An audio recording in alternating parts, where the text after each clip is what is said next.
Shalom et bienvenue sur videotabernacle.com. Nous vous saluons dans le nom du Seigneur et Sauveur Jésus-Christ. Aujourd'hui, ce n'est pas un hasard, mais un privilège de nous rencontrer dans le cadre de l'émission Nos expériences, au cours de laquelle nous essayons de partager les témoignages des grands hommes, les hommes qui ont été appelés à se tenir derrière la chair, à ceux dont le prophète se réfère en disant que c'est un don que Dieu a donné à l'épouse pour l'édification et le perfectionnement du corps de Christ. Et aujourd'hui, nous avons le privilège de rencontrer un homme de Dieu, le pasteur Robert Ndaye. Il est pasteur de Roc Séculaire Tabernacle, ici en France, à côté de Paris ou à Paris. Ndaye, pour ce privilège, que Dieu vous bénisse aussi. C'est plutôt moi qui vous remercie pour ce privilège que vous m'accordez aujourd'hui de pouvoir partager mon expérience avec les bien-aimés. Que Dieu vous bénisse richement. Merci beaucoup, pasteur Robert. Nous vous remercions aussi. Cette expérience, nous pensons que ça sera une bénédiction à ceux qui vont la suivre. Nous parlons du message du temps de la fin, le message que le prophète William Branham nous a apporté. J'aimerais d'abord savoir, comme étant ma première question, comment est-ce que vous aviez cru dans ce message glorieux que Dieu nous a envoyé par son prophète? Merci mon frère bien-aimé pour votre question. J'ai cru ce message d'une façon miraculeuse. Miraculeuse dans le sens de dire, je n'ai pas rencontré une personne qui est venue me voir pour me parler du prophète et de ce que Dieu a fait dans cette génération.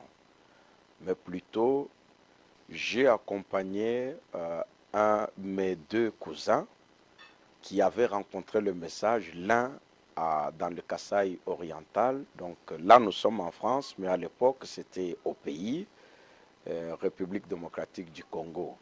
Donc l'un avait croisé le message à Mweneditu, dans le Kasaï oriental, où il était parti faire ses affaires. L'autre à Lubumbashi, où il était aussi dans ses affaires. Et les deux sont rentrés en vacances parce que nous étions à Colosie. Et ils étaient tout feu, toute flamme pour la parole de Dieu, chose qu'on n'a pas compris parce qu'on n'a jamais été comme cela. Et un jour, ils se sont décidés d'aller voir un diacre parce que leurs affaires ne semblaient pas marcher. Et ils voulaient aller voir le diacre pour que le diacre puisse les aider à ce qu'ils puissent réussir dans leurs affaires. Alors je me suis dit, par curiosité, je vais aller voir ce qui va se passer là-bas. S'ils vont sortir de l'eau bénite, la poudre, l'encens, je me dirais, mais c'est ce qui se fait ailleurs, il n'y a pas de différence. Je vais un peu voir. Alors la curiosité a fait que je puisse les accompagner, voir le diacre à Colosie là-bas. Arrivé chez le diacre, j'étais étonné de voir qu'il a commencé d'abord par la prière, et après la prière, il a pris la Bible pour répondre à leurs questions. Je me suis dit, une question des affaires, la réponse sortira de la Bible.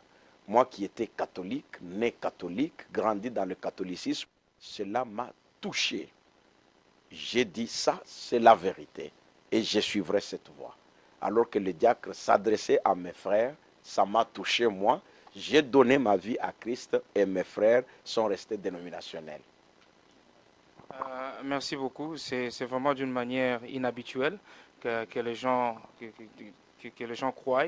J'aimerais un peu poser la question, c'était en quelle année où vous êtes allé voir ces diacres-là? Est-ce que vous connaissez peut-être son nom ou bien de quelle église il appartenait du message? Merci beaucoup. Ça, c'est une personne qui m'a marqué et je ne peux pas oublier son nom.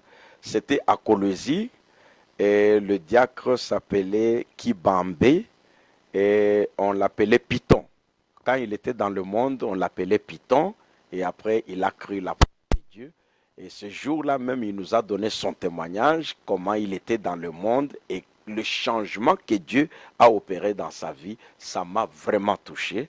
Et c'était en 86 que je suis venu au message. Merci beaucoup, pasteur. En 1986, vous aviez été convaincu de suivre ce message. Quelle était la suite? Est-ce que vous vous êtes fait membre d'une certaine église? Comment est-ce que vous vous êtes retrouvé après cette expérience? Sinon, quand on fait l'expérience et m'ont amené chez le diacre en question, donc nous étions à Colosie et je suis allé quand même visiter l'assemblée à Colosie. C'était le pasteur, le docteur Mbille qui était là-bas, et le frère Ngonga, et le frère Manika Mbumba et le frère Mwamba Ilunga qui étaient là, qui dirigeaient l'église. Je suis allé visiter l'église et j'étais très content de la prédication. J'étais pendant les vacances alors que j'étais étudiant à l'époque à l'université. Et quand je suis retourné à Lubumbashi pour les études, c'est là que je suis allé. Je cherchais seul l'église de Jean de Branham. J'ai demandé parmi les étudiants s'il y a quelqu'un qui connaît l'église de Jean de Branham et tout ça. J'ai rencontré un étudiant qui connaissait à peu près où c'était cette assemblée-là. Alors il me conduira sur l'avenue Kabulo-Roger à Lubumbashi, dans la zone de Katouba. Et c'est là que je suis parti, j'ai écouté la parole. Et ce jour-là, c'est le pasteur Pika, Moana Leza, qui prêchait la parole de Dieu. Et j'étais touché. Le même jour, j'ai répondu à l'appel à l'hôtel. Et le même jour, j'ai pris mon baptême et j'étais baptisé par le diacre Chikengele au début décembre 1986. Merci beaucoup. Vous aviez rencontré ce diacre en 1986 et vous aviez eu aussi votre baptême. J'aimerais savoir, est-ce qu'en ce moment-là, vous aviez une connaissance de qui était William Marion Branham? Est-ce qu'il représentait pour vous ce que vous connaissez maintenant? Pas du tout, parce que vous savez, plus les années passent, Dieu devient réel, on avance dans des expériences et on se rapproche encore plus près de Dieu. Et j'étais seulement touché par le fait d'apprendre que Dieu a envoyé un prophète. Et tel que j'ai écouté le message, ça bousculait mon cœur. Donc j'ai eu l'impression que c'est une chose que j'avais toujours cherché depuis ma petite enfance, parce que dès le bas âge, j'aimais Dieu. J'ai joué à la chorale de petits enfants, à l'école catholique, et tout ça. J'ai joué aussi à la chorale des jeunes. Je cherchais vraiment Dieu. J'avais cet amour-là pour Dieu. J'étais enfant comme tous les autres, mais quand même avec un attachement pour le Seigneur. Mais la connaissance que j'ai aujourd'hui de William Branham, ce n'est pas celle que j'avais autrefois. Donc, j'ajoute aussi que après ce contact-là, au mois de décembre 86, 7 mois après, j'ai fait une expérience personnelle avec Dieu. C'était le 22 juillet 1987, entre 11 heures et midi, alors que j'étais en prière dans ma chambre d'étudiant, pendant que l'actuel pasteur de Kabulo-Roger, à l'époque diacre, le frère Massoudi Beya, donnait l'enseignement sur le baptême du Saint-Esprit. Moi qui croyais avoir tout reçu, après avoir pris le baptême, je me suis rendu compte que je n'étais rien sans le Saint-Esprit. Alors je me suis décidé vraiment de l'avoir, au point où, pendant la première session, je ne me concentrais pas sur les études, mais j'étais obstiné à avoir le Saint-Esprit et j'ai fait une glorieuse expérience avec Dieu le 22 juillet 87 et quelque chose s'est passé dans mon cœur. Dès ce jour-là, je suis resté accroché. Merci beaucoup pour ces détails, pasteur. J'aimerais savoir à cette époque, après votre expérience du Saint-Esprit, est-ce que vous aviez déjà reçu quelque chose comme étant un appel? Est-ce que vous aviez été convaincu en ce temps-là que Dieu vous avait appelé à devenir un serviteur prédicateur? En ce qui concerne l'appel, c'est une histoire un peu compliquée parce que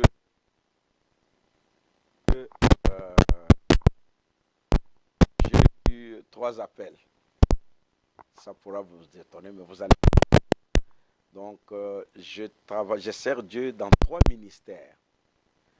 Le premier ministère que j'ai découvert dans ma vie, c'est le ministère des chants. Le deuxième ministère, c'est le ministère de prière pour la divine. Donc, par la grâce de Dieu, Dieu m'a donné un don de guérison pour les malades. Et ça, je sentais depuis toujours.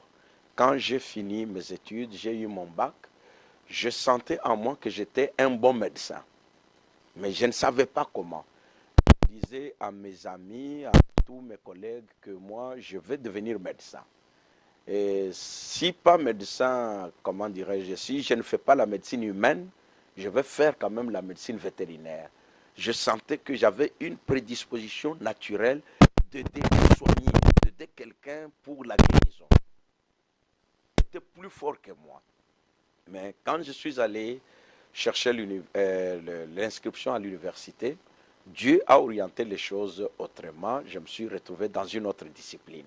Mais c'est plus tard, après avoir donné ma vie à Christ, alors que nous étions avec beaucoup d'autres étudiants, si un étudiant tombe malade, alors que j'étais un jeune croyant, mais il venait vers moi pour la prière, je prie, il est guéri.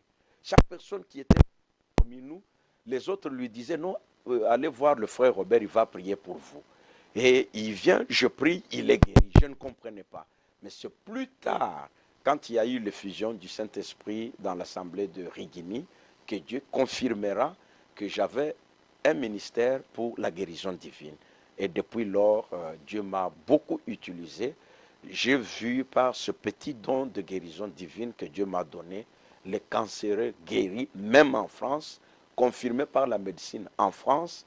J'ai vu le malade de sida guérir. J'ai vu des choses impossibles aux yeux des hommes. Impossibles, je vous l'ai dit, guéries et confirmées même par la science ici en Europe. Ça, c'est en ce qui concerne le ministère de guérison. Et après, il y a eu l'appel pour la prédication de la parole. Et ça, c'est depuis que j'écris. J'ai senti la chose brûler tellement dans mon cœur que je ne connaissais même pas la parole, mais j'avais envie de dire quelque chose à quelqu'un. Parmi les étudiants là, je connaissais juste le vrai baptême, c'est au nom de Jésus. Et c'était ça le sujet de ma prédication. Je voulais le dire à tout le monde, que le vrai baptême, c'est au nom de Jésus. Je voulais dire à tout le monde que Jésus-Christ est Dieu. Je n'avais pas beaucoup de choses, je n'avais pas beaucoup de connaissances. Parfois, on me posait des questions, je me plantais parce que je n'avais pas de réponse à donner. J'étais là comme ça, je ne savais que dire, mais au moins je savais que Jésus-Christ est Dieu. Et le vrai baptême, c'est au nom du Seigneur Jésus. Et j'avais besoin de le dire à tout le monde. Et j'ai fait ce travail-là. Et chaque fois que j'apprenais que tel était un frère, il a rétrogradé, j'allais vers cet homme-là, je lui parlais et il se repentait, il retournait à l'église. Et j'ai fait ce travail-là pendant un temps, jusqu'à ce qu'un jour, j'ai pris seulement la Bible, j'ai commencé à prêcher alors que j'étais étudiant. Et beaucoup de gens ont apprécié, ils m'ont encouragé. J'ai prêché et à un moment donné, après avoir lu les prophètes, quand j'ai vu l'importance de la chose, j'ai eu peur. J'ai fermé carrément ma Bible et mes brochures. J'ai dit, je lirai la Bible pour moi, je lirai les brochures pour me rapprocher de Dieu, mais pour prêcher, je ne ferai plus. J'ai eu peur.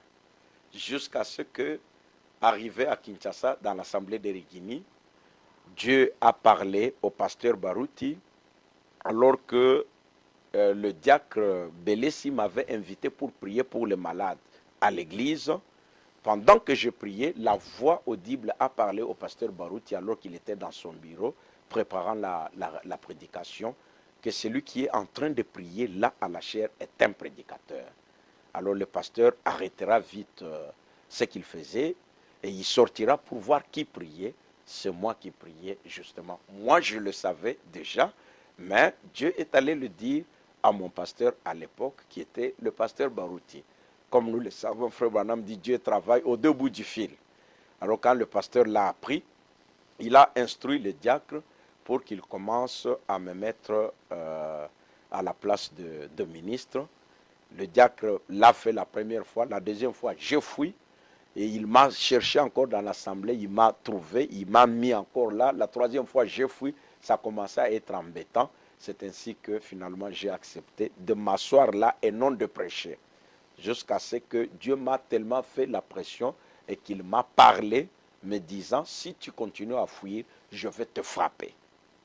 Je vais te frapper. C'est alors que j'ai eu peur, parce que quand il a dit, je vais te frapper, je ne savais pas comment il allait le faire. J'ai eu peur. C'est alors que je me suis rendu.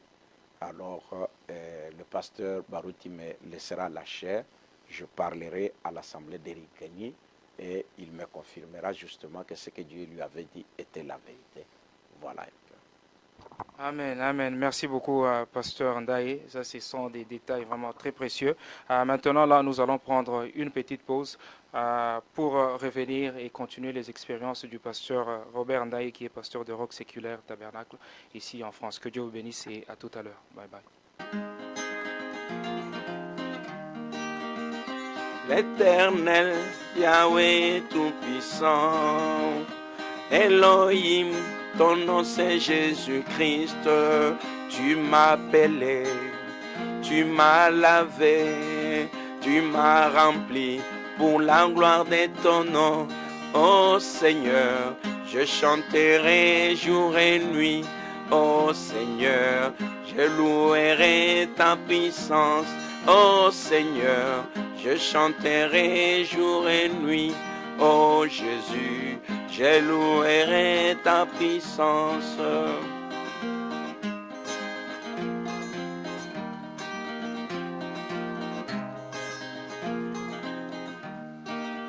J'étais perdu dans les bourbiers de ce monde, loin de ta face, El Shaddai Tout-Puissant. Tu t'es donné en rançon pour me sauver, criant enfin que tout est accompli. Ô Seigneur, j'exalterai ton amour. Ô Jésus, je t'aimerai pour toujours. Ô Seigneur, j'exalterai ton amour. Ô Jésus, je t'aimerai pour toujours.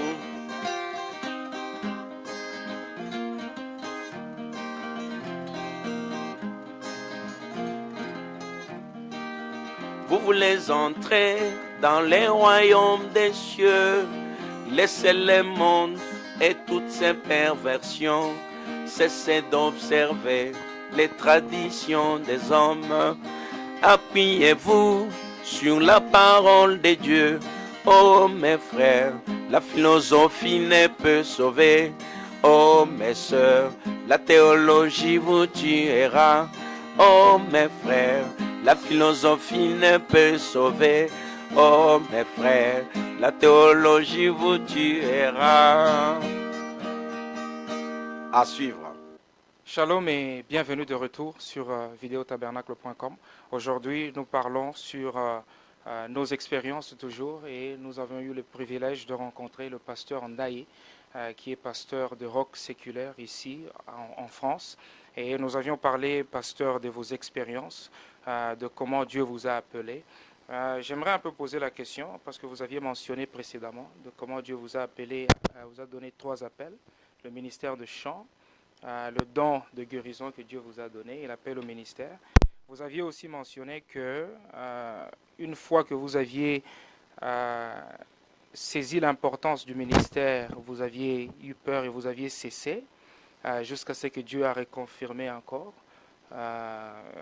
par l'expérience avec le pasteur Barouti. J'aimerais poser la question de savoir, est-ce que quand vous aviez réalisé que Dieu vous avait appelé au ministère, ma question est de savoir, est-ce que vous aviez pris les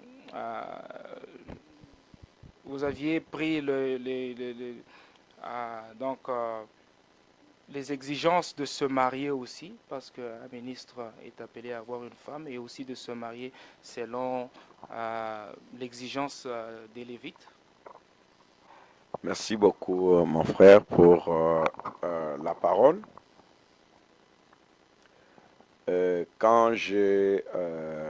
J'aimerais souligner déjà quelque chose que vous savez, quand vous découvrez ce message, le message de Frère Branham, c'est un réveil. Et quand vous recevez ce message, ça doit produire un réveil.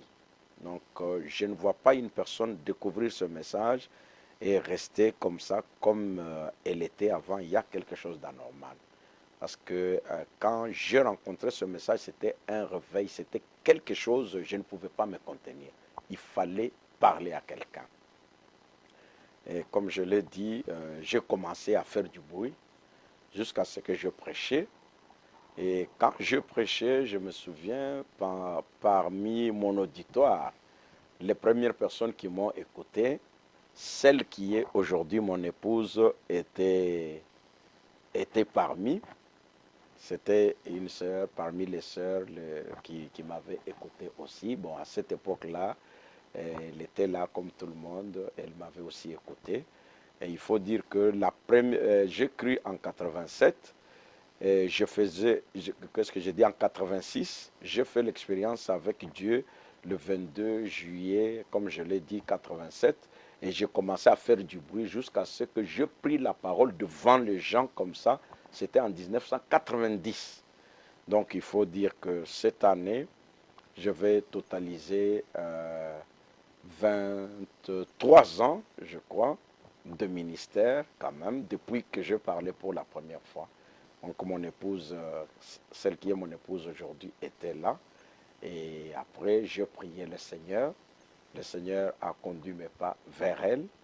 Et voilà, nous avons commencé la relation conformément à la parole de Dieu. Et aujourd'hui, on est ensemble. D'ailleurs, cette année, nous allons fêter 20 ans d'anniversaire de notre mariage. Voilà. Merci beaucoup. Pour ce qui est de votre appel au ministère, j'aimerais savoir, quand vous aviez eu la confirmation avec l'expérience du pasteur Barouti, est-ce que vous êtes resté sous son ministère aussi pour, en quelque sorte, un encadrement avant de vous lancer peut-être dans votre ministère personnel? Absolument. Quand le pasteur Barouti, Dieu lui a parlé, c'était lui mon pasteur, ce qui est tout à fait normal. Quand Dieu lui a parlé, donc là, la parole était accomplie. L'écriture qui dit Dieu parle aux deux bouts du fil. Étant sous son ministère, je ne pouvais pas tout de suite me lancer n'importe comment sur le champ. J'avais besoin de l'expérience de vieux. Et il y a beaucoup de jeunes aujourd'hui, jeunes ministres, qui arrivent à se planter ou qui dévient avec la parole de Dieu parce qu'ils refusent d'être encadrés. Ce n'est pas normal et ce n'est pas un bon esprit non plus. Ces gens-là, ils ont de l'expérience. On a besoin de rester et d'écouter leurs témoignages et d'être conduit. C'est ainsi que je suis resté sous la conduite du pasteur Barouti. J'ai assisté à plusieurs réunions des ministres et il y a un ami personnel, le frère Boa Clément, qui est maintenant diacre et qui est maintenant pasteur à Kinshasa aussi, à Limete. À l'époque, il était diacre et il m'a beaucoup aidé. Il m'a beaucoup aidé à m'exercer et quand je m'exerçais dans sa juridiction, il venait, il me donnait des conseils, il me parlait beaucoup et j'écoutais beaucoup. C'est ainsi que Dieu m'a beaucoup aidé à avancer dans le ministère. Je suis resté pour être encadré. Voilà. Merci beaucoup. J'aimerais que vous puissiez nous faire un petit parcours à partir de Kinshasa. Comment est-ce que maintenant, en quelle année vous vous retrouvez en France et comment le ministère, vous le commencez ici? À partir de Kinshasa, Dieu m'a parlé, d'abord à moi-même, pour me dire que je devais le servir ici en France. Et je suis resté calme, je n'ai pas fait du bruit, je n'ai pas non plus créé des histoires. Et le même Dieu a parlé encore à une sœur, c'est la femme du pasteur défunt, pasteur Mbombo Papé. Et maman Mbombo est allée voir le pasteur Barouti pour suivre la procédure de la parole et lui dire que Dieu vient de me dire qu'il a appelé le frère Ndaye à prêcher la parole et il prêchera en France. Quelques mois après, Dieu lui a encore parlé, lui demandant d'aller voir le pasteur et de lui dire ça. Elle a fait la même chose. Et en même temps, Dieu a parlé à frère Ngobo, qui était aussi, c'est un enfant que moi j'ai amené au Seigneur, parce que je n'avais pas vraiment un projet de venir en Europe. Par la grâce de Dieu, quand j'ai terminé mes études, Dieu m'avait donné un bon travail. J'étais trésorier général de 3 entreprises, desquelles Antenne A, la chaîne de télévision Antenne A, et la Sosaïs Protecteur. J'étais d'abord comptable, chef comptable, trésorier général, faisant fonction du directeur financier adjoint. Donc j'étais bien. Je n'avais pas les pieds dans l'or, mais je pouvais manger quand même mon pain du 1er au 30. Donc je n'avais pas envie d'aller. Merci beaucoup. J'aimerais rappeler, vous allez organiser, je pense, votre 20e anniversaire et puis 14 ans de naissance de l'église Rock Séculaire. J'aimerais savoir, pendant ces 14 ans, quelle est la plus grande difficulté en tant que ministre que vous aviez eu à rencontrer et comment le Seigneur peut-être vous a aidé à surmonter, s'il y a quelque chose, une expérience en tant que ministre que vous pouvez partager avec nous. Les difficultés, il faut dire que c'est dès que je suis arrivé que j'ai rencontré les difficultés et j'ai aimé ça. Parce que le prophète de Dieu dit, la première personne que tu rencontres quand tu pars comme ça sur les champs pour le travail du Seigneur, c'est le diable. Donc, dès que je suis arrivé, j'ai rencontré beaucoup de difficultés. Et vous savez, dans ce pays, sans papier, c'est difficile. Oui. Donc c'était très difficile. C'est ainsi que je me suis retrouvé avec mon épouse et mes enfants comme un cas social. Donc parmi les gens, comme vous le connaissez, les cas sociaux, c'était très difficile. C'était pénible avec ma petite famille. Et quand j'ai commencé l'église, dans mon appartement, j'ai connu encore des difficultés avec des voisins. Sans papier, ils m'ont traîné devant le commissariat de police avec une plainte que je ne peux pas décrire. Je suis arrivé chez le commissaire, il m'a lu la plainte. Je n'avais pas de papier. Il me dit, monsieur, tu fais du bruit, tu déranges tout le monde, tu fais ci, tu fais ça. Est-ce que c'est la vérité? Je lui ai dit, oui, tout ce qu'ils ont dit là, c'est la vérité, c'est ce que je fais. Il dit, est-ce que tu sais où tu es? J'ai dit, oui, je sais que je suis au commissariat. Tu connais la loi? J'ai dit, oui, je connais la loi. Et tu fais tout ça? J'ai dit, oui, je le fais, parce que je ne peux pas faire autrement, c'est mon travail, j'ai un appel pour ça. Il m'a regardé, il m'a dit, ah, ok, sors de mon bureau, pars.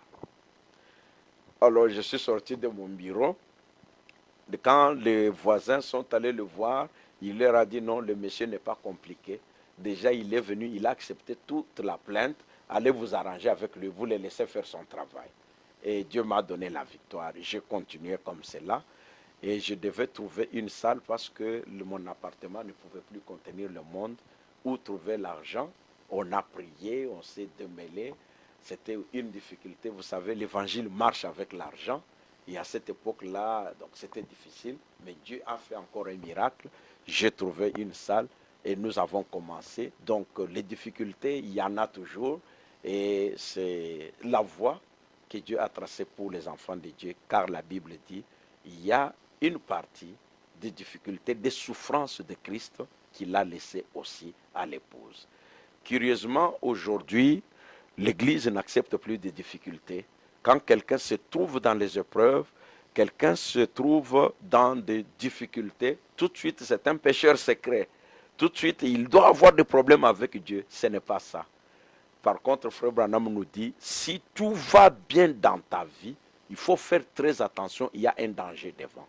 Parce que le diable ne laisse pas les enfants de Dieu tranquilles. Et surtout quelqu'un qui dérange Dieu, et qui dérange plutôt Satan dans ses prédications. Tu arraches les âmes qui sont au diable pour les amener à Dieu et tu es calme.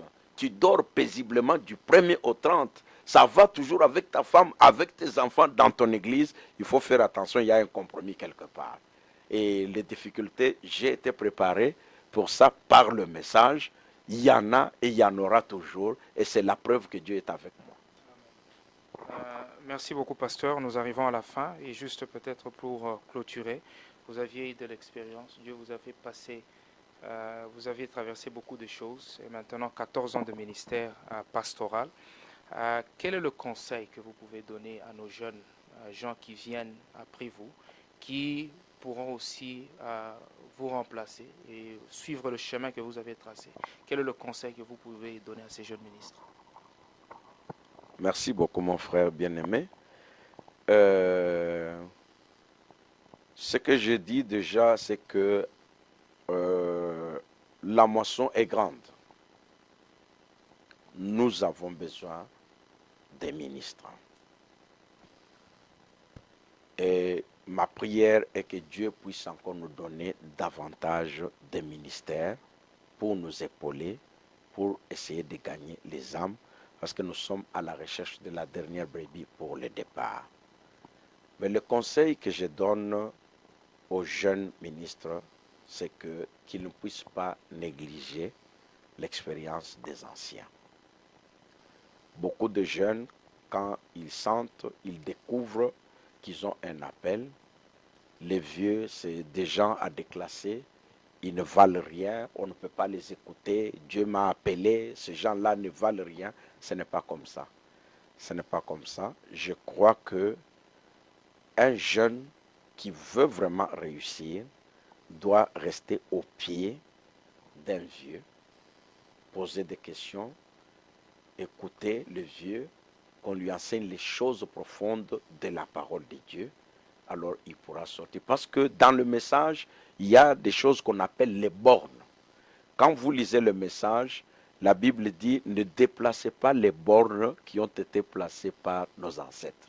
Donc il y a des bornes dans le message. Parfois, les jeunes ministres arrivent à déplacer ces bornes-là. C'est là où nous versons dans des choses qui ne sont pas correctes avec la parole de Dieu.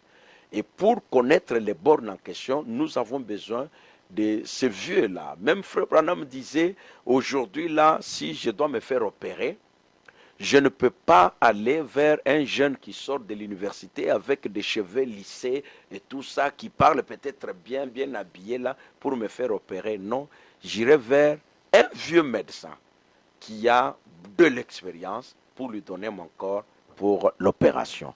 Je crois que c'est une leçon très capitale. Les jeunes doivent comprendre que l'expérience des vieux est d'une importance de taille dans leur avancement. C'est bien d'écouter les vieux, d'écouter les conseils des vieux, surtout de respecter les vieux aussi et de leur donner leur place. Car, dit-on, à tout seigneur, tout honneur. Merci beaucoup, pasteur, pour ce grand conseil. Nous sommes arrivés à la fin de l'émission. Et avant de couper, je ne sais pas si vous avez un dernier mot que vous souhaitez parler.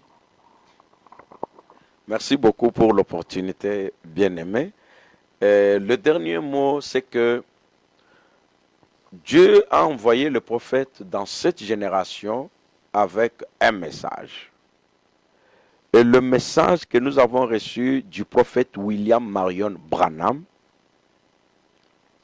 la grande onction de notre temps, a pour but préparer l'épouse. Nous sommes venus dans le message. Pour beaucoup de gens, c'est comme si nous avons oublié, nous avons perdu les caps. Il y a beaucoup de grandes révélations dans le message que le prophète nous a donné, mais n'oublions pas l'essentiel, c'est la préparation de l'épouse du Seigneur Jésus-Christ. Et pour ça, Dieu nous a envoyé la révélation de la parole.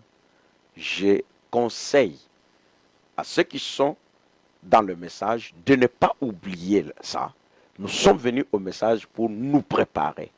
Mettons de côté toute distraction et préparons-nous parce que le départ est imminent. Pour ceux qui ne sont pas encore venus au message, je leur dis ceci. Depuis que ce monde existe, Dieu n'a jamais traité avec deux personnes dans un même âge. Quand c'était Moïse, c'était Moïse. Quand c'était Noé, c'était Noé. Jean-Baptiste, c'était Jean-Baptiste. Il n'y avait pas de personne. Et dans cette génération, parce que Dieu ne change pas sa pensée au sujet de sa parole, il utilise une personne et son nom c'est William Marion Branham.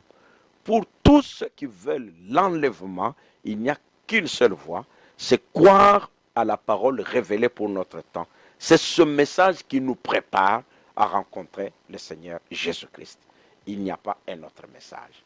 Donc préparons-nous, laissons tout ce qui est en train de nous distraire de côté, concentrons-nous sur notre préparation. Et souvenons-nous de la prédication. Frère Branham, quand il prêche le message de la préparation, il dit que c'est l'un des grands messages que j'ai prêché, la préparation. Et Dieu a toujours demandé la séparation totale d'avec l'incrédulité. C'est de cette façon-là que nous allons nous préparer à rencontrer le Seigneur. Séparation. Dieu, c'est un vrai séparateur. Merci beaucoup, mon frère, pour l'occasion. Merci beaucoup, Pasteur Ndaye, pour cette opportunité. Que le Seigneur vous bénisse richement.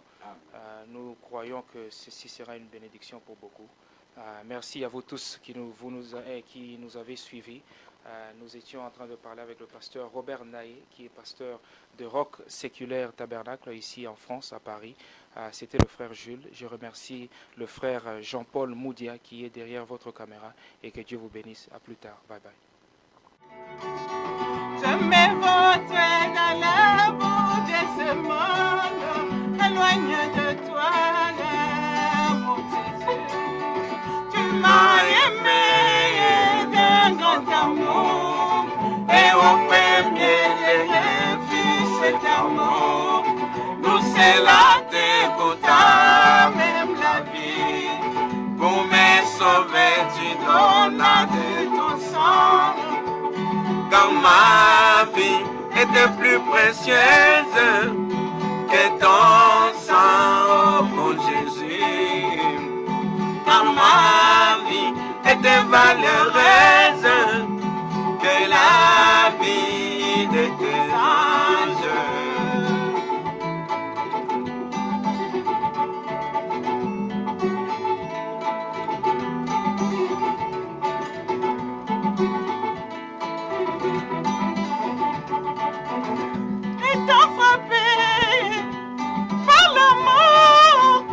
Dans les lits de l'affliction, étant dans les lits de la maladie, j'ai crié à toi, El Rapha. En toi j'ai découvert mon médecin. J'ai trouvé en toi mon guérisseur. Je t'aime, je t'aime, je t'aime, oh mon Jésus.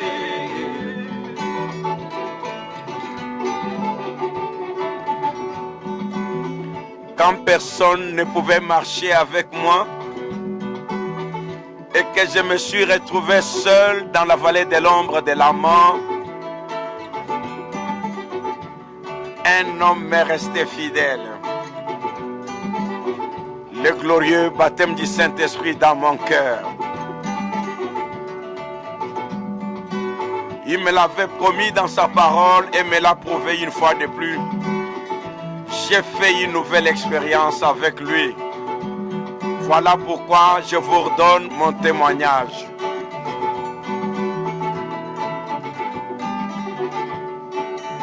Dans la maladie, la terrasse, en réanimation, j'ai fait garder. Tous mes ennemis se sont frottés les mains. Et voilà, ça n'est fini pour lui.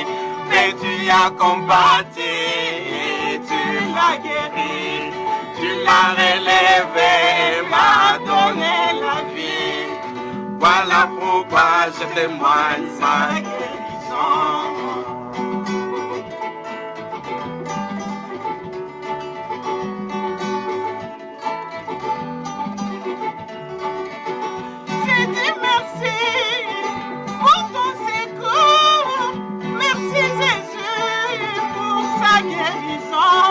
Tu n'as pas voulu la joie de mes adversaires. Tu les as confondus et m'as ressuscité.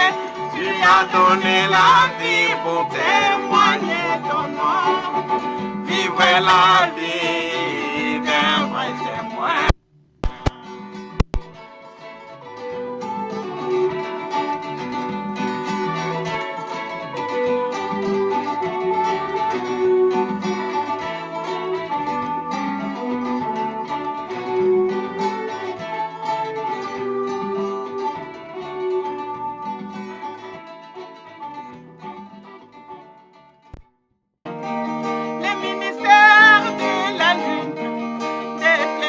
Face du soleil, de refléter toute sa lumière pour éclairer dans les ténèbres.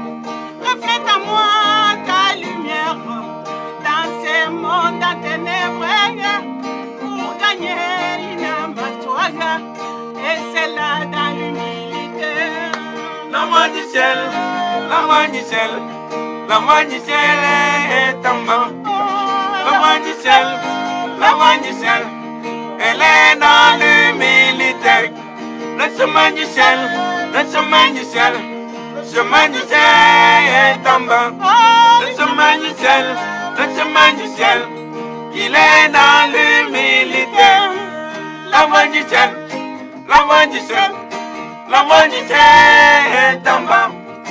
La main du ciel, la main du ciel, il est dans l'humilité. Le chemin du ciel, le chemin du ciel, le chemin du ciel est en bas. Le chemin du ciel, le chemin du ciel, il est dans l'humilité.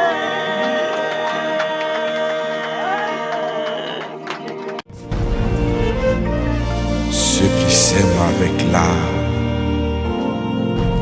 moissonnent avec le chant d'allégresse.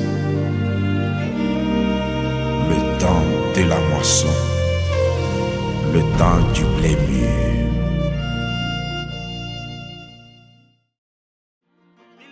Mungu wa uwezo, Milele na milele, Mungu wa maajabu, milele na milele, milele na milele, Mungu wa uwezo, milele na milele, Mungu wa ushindi, milele na milele, Mungu wa masiri, milele na milele, anapoona siri, milele na milele, Mungu wa uwezo, milele na milele, Mungu wa ajabu, milele na milele, Mungu wa mwanamna, milele na milele, Mungu wa uwezo, milele na milele.